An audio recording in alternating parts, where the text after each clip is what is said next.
While the cegeps and universities remain open, there are a lot of new rules you now have to follow in order to remain safe.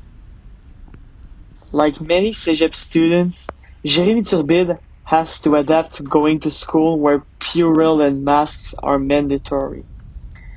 He also has to adapt to school being mostly online and classes are mostly done on Zoom or asynchronous on Moodle. I think that the biggest difference is that now we have to wear a mask, and we have less support from our teacher, and we have more difficulties to communicate with our partner project.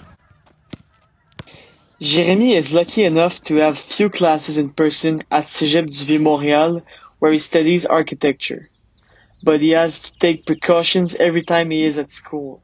Jérémy is one amongst thousands Quebec students to suffer from his level of education affected by COVID-19, but it's not only students that are affected by this. Teachers are also affected by this too. Félix Catrapani, a cinema teacher, is also extremely affected by all of the measures and changes they have to follow.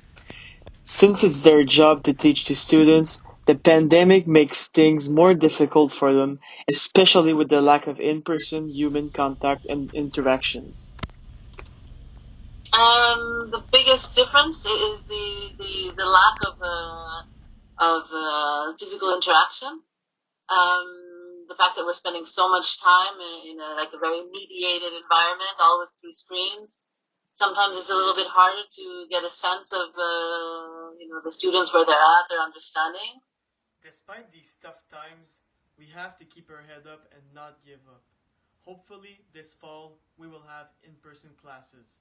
For Concordia News, I'm Guillaume Laberge.